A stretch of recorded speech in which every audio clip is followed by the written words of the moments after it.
Hello, I'm Aaron Lohr. And I'm Caitlin Ondrechek. And this is the Endocrine News Podcast.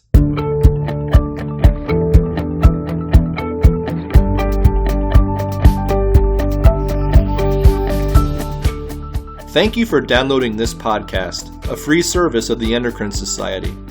In this episode, we discuss the questions endocrinologists are asked by their patients about osteoporosis. We hear from Ann Kearns, Associate Professor of Medicine at the Mayo Clinic in Rochester, Minnesota. Dr. Kearns led a discussion about osteoporosis treatment and patient care in September at the Endocrine Society's Clinical Endocrinology Update in Miami. Also, Caitlin will have a research update and a trivia question. Stay tuned. Today's interview discusses bone health and focuses on the role of calcium in maintaining bone and cardiovascular health, the use of medications and supplements, and the benefits of exercise in maintaining bone health. Dr. Kearns also encourages osteoporosis patients to have meaningful conversations with their physicians and develop strategies to maintain healthy and meaningful lifestyles that work for them. If you are interested in learning more about recent research on bone health, check out the Endocrine Society's thematic collection of articles from JCEM, Endocrinology, our open access journal of the Endocrine Society, and Endocrine Reviews. Go to www.endocrine.org/podcast to find this episode and a link to this thematic collection.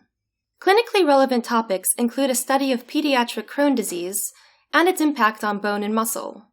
They also examine the genetic regulation of bone mass in men and examine the relationship between circadian rhythm disruption and bone formation. Additional clinical papers look at the influence of the gut microbiome on bone health, and researchers perform an analysis of bone density in patients with spina bifida. Our selection of basic science articles investigates the role of the sirtuin, SIRT3, in bone osteoclastogenesis and skeletal homeostasis. We have papers that also describe how osteoblasts differentiate, and look at how the drug metformin affects cortical bone mass in mice. We also highlight a new area of bone research, bone neuroendocrinology, that is based on the evidence that pituitary hormones may be involved in bone remodeling and metabolism. This is an exciting new area of research. All of the articles in this collection are free to download. And now for our trivia question. Our bones are constantly changing, with new bone being made and old bone being broken down. But when do most people reach their peak bone mass? I'll have the answer for you at the end of the interview.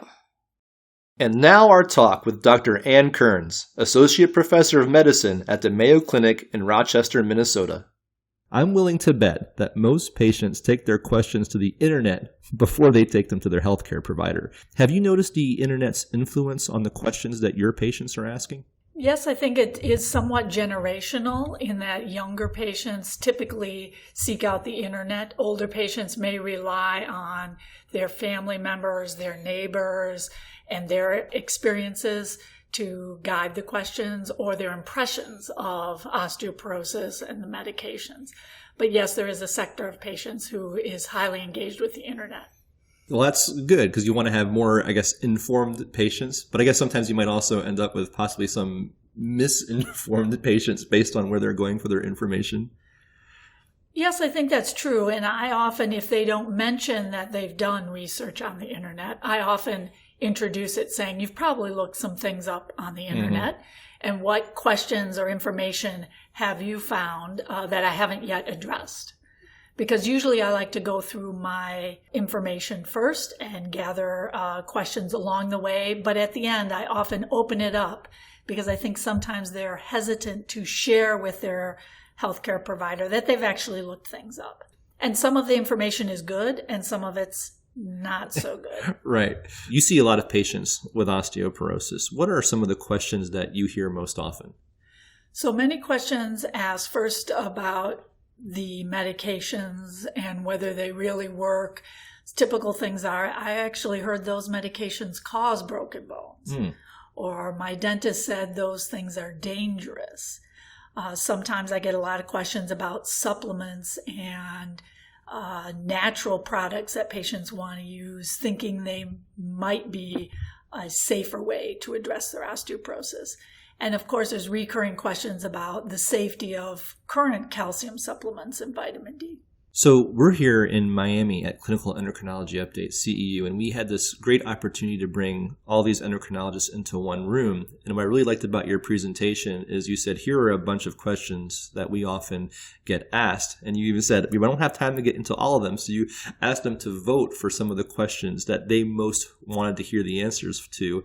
One question that they voted for right away was, is calcium bad for the heart? Right. And most of us remember that this got a lot of press and a lot of newscasts a couple of years ago showing that there was a potentially an increased risk of cardiovascular events with calcium supplements. And that has been rehashed and relooked at. And I think what unfortunately doesn't make the news is the retraction or the modification of potentially negative results. But I think after a lot of analysis, it's pretty clear that there is not a clear link between calcium, either from diet or supplements, and heart disease.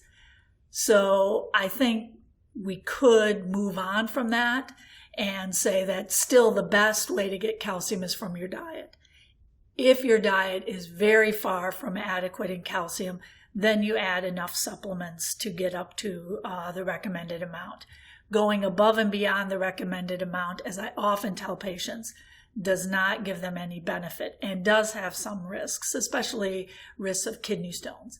As with many supplements and many things we recommend to patients, they sometimes carry it beyond the amount that's recommended. And for us to all recognize that enough is good, too much may not be better. Okay. The second question, and all these votes I thought was interesting. They were so kind of close together, as far as what they really wanted to get answers for. So the second one was, should I take these medications? My dentist says that they may be dangerous. Right. And usually this is patients who have some information about a rare complication from the most common category of medications we use to treat osteoporosis. Not all medications, but the most common category, and that is the bisphosphonates, which includes the brand names Fosamax, Actonel, Boniva, Reclast, and a non-bisphosphonate Prolia. They're all medications that have been very rarely associated with what I like to describe to patients as a sore on the jawbone that's slow to heal. Usually healing does occur, but it is slow to heal.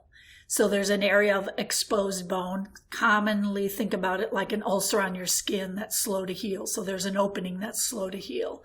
Dentists are very aware of this, and dentists are very conservative, in my opinion. So they get very nervous if a patient needs a tooth pulled on these type of medications.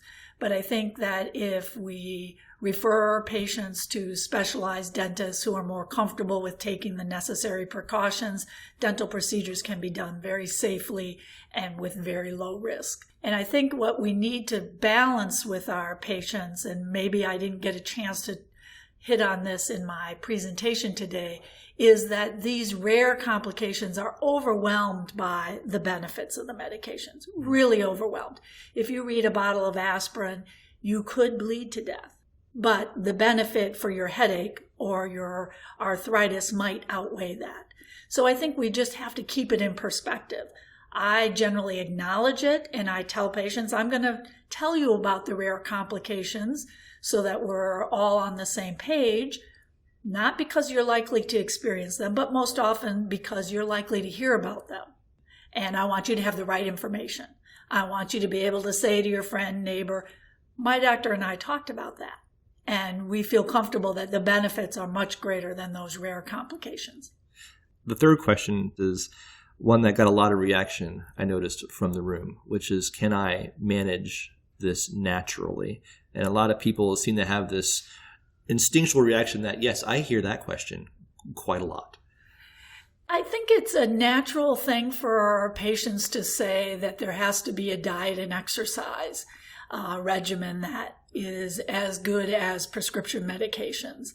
And I think that if that were the case, the obesity talk that I just came from, which followed my session, would be unnecessary because that is clear that diet and exercise is difficult for all of us.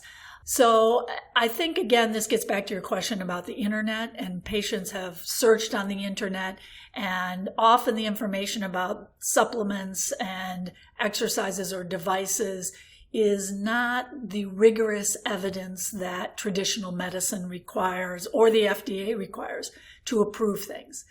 And the reason for that is we have to have a good understanding of the risks and benefits. Short of these very rigorous studies, we don't have that information.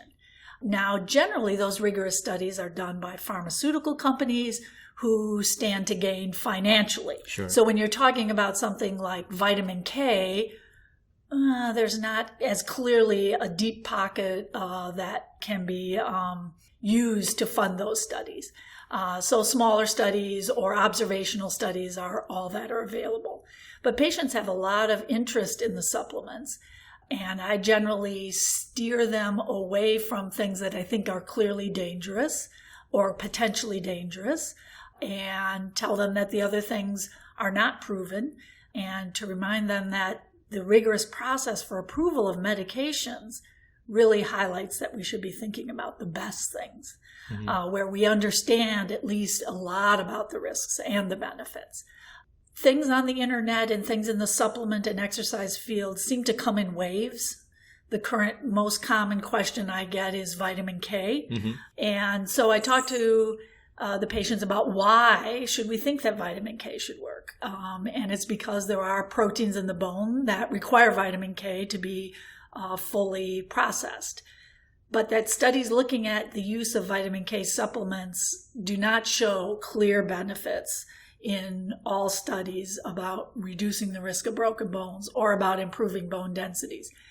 And it's, in my opinion, inaccurate to point to one study that says benefit, but not acknowledge the other studies that didn't show a benefit. So when I talk to patients, I tell them that's the perspective I'm using to inform my recommendation about using supplements. Exercise is trickier because it's hard to do big studies on exercise. I think it's clear that activity is beneficial to bones, and it's beneficial to lowering the risk of broken bones. Is that because it increases bone density, or because it reduces falls, or because it improves overall health? I'm not sure. I say it doesn't matter to me. That I think the benefits of exercise, if it's done safely, are so overwhelming, not only to the bones, but to the heart, to the weight, to mental health, to our sense of well-being, that there's no reason not to do that. Can I point to a specific exercise regimen that has been proven to lower the risk of broken bones or to improve bone density? That's, again, hard to say. But a combination of resistance and weight bearing is usually a good approach.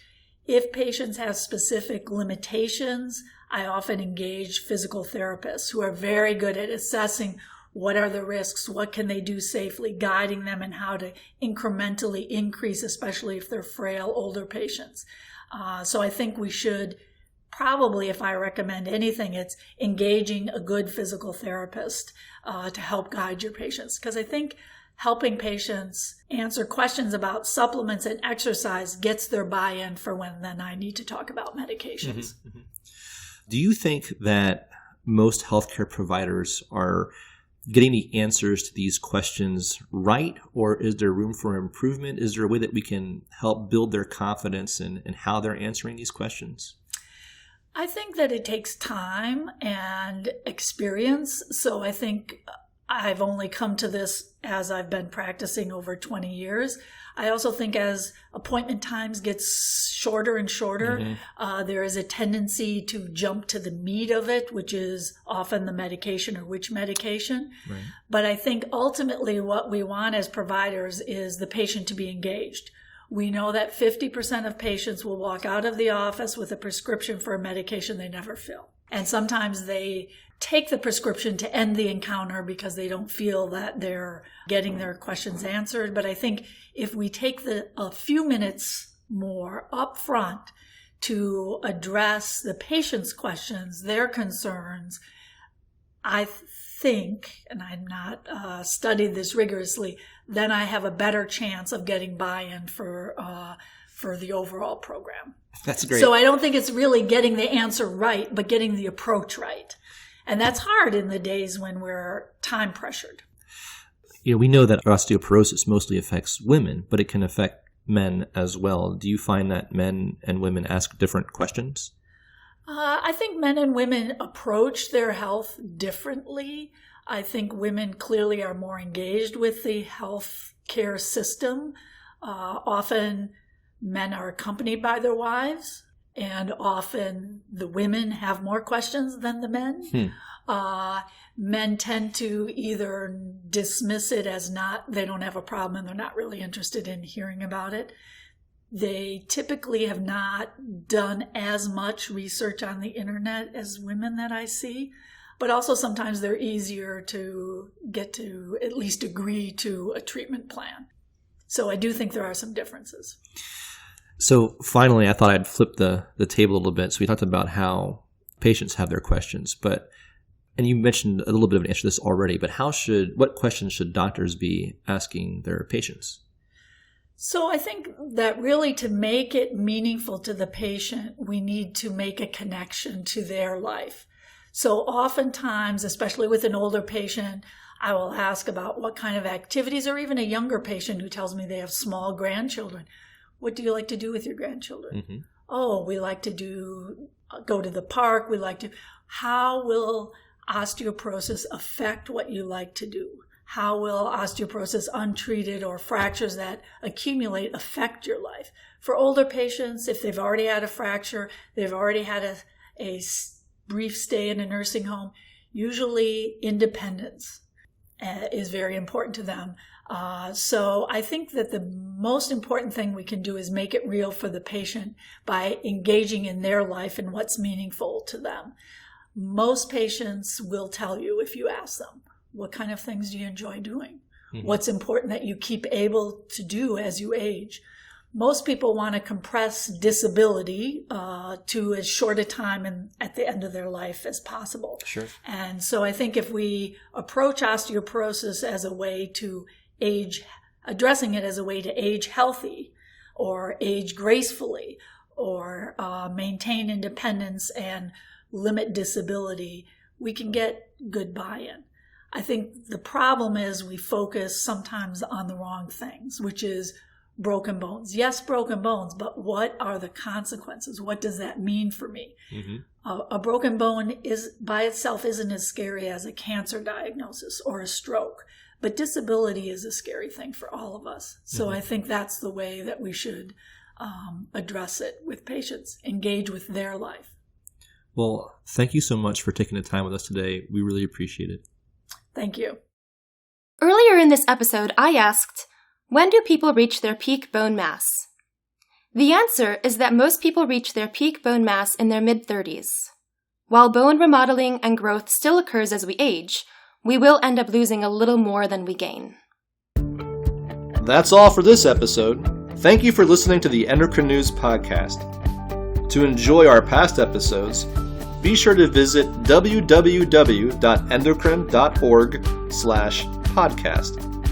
And don't forget to let us know what you want to hear on the podcast. Write to us at podcast@endocrine.org. You can subscribe to Endocrine News Podcast on iTunes or wherever you get your podcasts. And be sure to leave a review on iTunes. Thanks again for listening.